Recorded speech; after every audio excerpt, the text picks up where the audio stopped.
to the entertainer talking sports. What is going on, football fans? Back at it with another New York Giants video. And in this video, I'm going to talk about what has been an idea a lot of people have floated at me over the last couple of weeks. I'm taking a little bit of a change of pace. Obviously, my primary focus right now is going to be on the head coach. A lot of people want me to start doing draft videos, and I'm going to get to that. Believe me, we have months to do so, and I'm going to really focus on that once we get our head coach. Right now, I don't think it's the right thing to do right now for my channel because the coach is the primary focus, and we don't know what our team is going to look like. We don't know who our head coach is going to be. We don't know what our defensive structure is going to be. A lot of people say Isaiah Simmons. If we switch to a 4-3, you might not want Isaiah Simmons. So we got to see what the Giants' defense is going to look like, what their scheme is going to be, who their head coach is going to be. Once we get that, that is when I will start to really focus on free agency and the draft. I'll have videos here and there like this one talking about the draft. Now, in this video, I'm not talking about what player we could select. This is a hypothetical scenario where a lot of people have brought up to me, what if the Giants trade down? And I think the Giants are actually in potentially a prime position to trade down in this year's draft. Now, will they do it? I don't know. Would I be against it? Absolutely not, if the right deal presented itself. The Giants right now sitting at 4. They're kind of sitting in a spot where there are a lot of potential tackles they could take there. There are a lot of potential defensive players they could take there. They could go wide receiver. They're kind of in a spot there where you could like 4 or 5, 6 different prospects. So if the Giants could find a way to trade down 4 or 5 or 6 draft slots and accumulate more assets, it could make a ton of sense. And there are a few teams out there. Now, usually, when a team trades up in the draft, it's for a quarterback. Almost always. Not all, and a lot of times, especially early in a draft. This year, Joe Burrow is the number 1 quarterback by all accounts. Tua, we don't know if he's coming out yet. There's been rumors that he could potentially be staying in. We're going to have to wait to see how that plays out. And there's a number of other quarterbacks. Herbert, there's a number of other quarterbacks that could potentially be taken early in this draft. Right now, the mocks may not say so for some of them, but that could change. Obviously, Daniel Jones was a second round. Baker Mayfield was a second round at this point in the process. That changes with the combine when they start interviewing these players. All it takes is one team to fall in love with these quarterbacks, and they may be willing to trade up. I also think the Giants are in a draft position that's very attractive to potentially trade up and get because you have the Miami Dolphins sitting at 5, whose quarterback right now is Ryan Fitzpatrick, who may be retiring. So most people think the Dolphins will probably take a quarterback in this year's draft. It makes perfect sense. They have a few first-round picks. And if you're a team that wants a quarterback, if Burrow's off the board and you like, Tua, we'll just say, for example, is your second favorite quarterback, you may want to look to jump the Dolphins to go up and get him. Well, there's only a few teams sitting there that you could potentially trade with. I would be shocked if the Redskins trade out. I think they will take Chase Young. Things could change, like I said, leading up into the draft. And that only leaves you with 2 potential partners.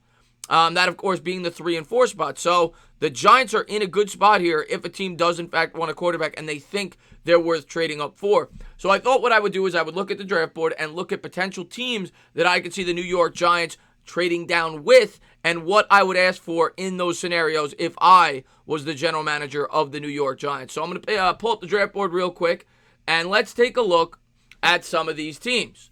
All right, obviously I said the Giants and the Lions could be potential trade partners, being that you'd want to look to jump Miami. Right off the bat, the Chargers sitting at 6.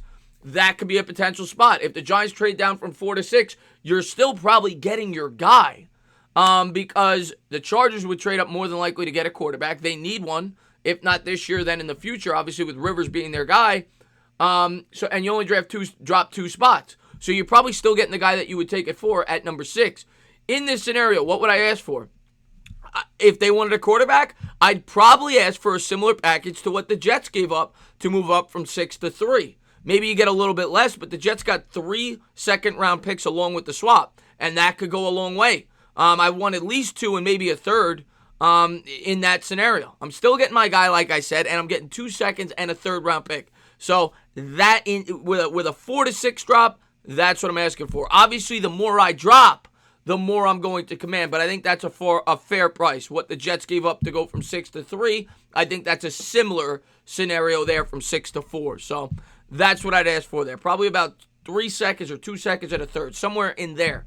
Carolina Panthers, you're probably looking at the same thing if they decided they'd want a quarterback. I think this is another potential scenario. They don't have anybody that's knocking you down there at the quarterback spot. Cam Newton's been banged up. Have to see who they bring in there as the head coach. But if that head coach likes a quarterback in this draft, depending on who the coach is, he may be willing to trade up to go to number 4. And in that scenario, I think it's a similar price tag. I think you're looking at about 3 seconds, maybe a first in the following year's draft with the first in this year's draft. I think that's what you're looking at. A similar package to what the Jets gave up to move from 6 to 3. Arizona Cardinals have their quarterback. Jacksonville Jaguars are an intriguing option if they wanted to move up and get a quarterback. The thing I worry about with the Jaguars, in terms of being a partner, they spent a lot of money on Nick Foles. And I think he's still got at least 2, maybe 3 years left on that contract. I'm not sure what the cap ramifications are when they can cut him.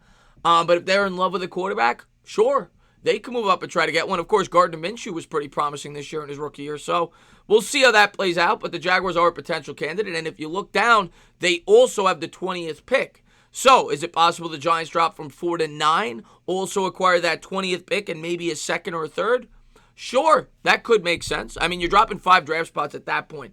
That's a big drop. So you got to get a good haul there. I would want more than just the 9 and 20. I'd probably want the 9, the 20, and maybe a second in next year's draft. Something like that if I was going to drop that far with the Jacksonville Jaguars. Like I said, they're probably not the most realistic pairing, being that they're paying Nick Foles a good amount of money. I think he makes a little over $20 million a year, and Minshew was pretty promising, at least in spurts for the Jaguars this year. But maybe Marrone feels like they need another franchise quarterback. We'll see how that plays out. Cleveland's got Mayfield. The Jets got Darnold. The Raiders are another potential team. I think the Raiders do make sense. They did, of course, bench Carr this year. Gruden is a guy that seems to be in love with every quarterback known to man, when you remember him from TV. And if the Giants were to drop from 4 to 12, which is possible, the Raiders have been active in the trade market since Gruden's been there. And if they feel Tua is their guy, if they feel Fromm's, whoever it is, name a quarterback is their guy, and they're scared of the Dolphins taking him, could they move from 12 to 4? Yeah, they could, but it would cost you a lot. I'm talking RG3-like prices. If I'm dropping that far down in the draft from 4 to 12, I'm going to want minimum your 12th, next year's first, and at least a second in the following year's draft. I might want 2 additional first. I might want the 12th and your next 2 first if you're making that jump. But if the Raiders feel that strongly about the quarterback, maybe they're willing to do it. So, I'm not saying you'd get that, but you're obviously asking more the further you're dropping back. And the Raiders are another team. And the Colts are the same situation. Quotes have come out that they've said they don't know if Brissett's the guy going forward. They could be interested in a quarterback in this year's draft. But maybe the Colts aren't willing to jump all the way up to 4. Maybe they're like, we'll get our 3rd guy. But if you wait, the Chargers could take a quarterback. By that point, there's 3 quarterbacks off the board. So these are teams that could potentially look to move up. The Colts, the Raiders, the Jaguars, the Chargers, and Carolina all could be potential candidates. And then after that, maybe Tampa Bay, but I think they'll probably franchise Winston. And the rest, I don't see it. So I think those are your 5 most logical destinations to trade with. And I'll say them one more time. The Chargers, the Panthers, the Jaguars, the Raiders, and the Colts. If the Giants were to trade out of the 4 spot and trade down, I think that's what you do. And if you did that, you'd probably still be able to get yourselves a good defensive player or a wide receiver in a Judy or a Lamb, something like that, and acquire a ton of assets in this year's draft and in future drafts, which would help out the Giants clogging on a lot of holes. Of course, the Giants could stay at 4 and draft whoever you would want there, whether it be an Andrew Thomas, whether it be whoever. That you could do that. Of course, you could stay put. But if they were to trade down, I think those are your most logical teams to trade with. So I just want to make a video, get it up on the page, talking about that as the draft. Well, it's a little far away still. We still got almost four months. We're going to be covering it extensively. Matter of fact, I'll probably have a mock draft up once a week, at least once every other week in the offseason once we get our coach underway and we get the free agency out of the way. Of course, that'll be a big thing as well leading into March, who the Giants will target in free agency. Gettleman's hinted at that he will not spend all the money, which I think is a prudent approach. But we'll see what the Giants decide to do this offseason in both the free agency and the draft. It's a pivotal year. And if the Giants have a potential trade partner, it may make a lot of sense to trade down in this year's draft. But we'll see what Gettleman and the New York Giants do. If you get the right package, you could fill a lot of holes over the next 2 drafts. And Gettleman has shown he's done a pretty good job in the draft. So could be an attractive option. As always, guys, if you liked what you watched, please subscribe, drop a comment, maybe give me a little thumbs up. Cheers.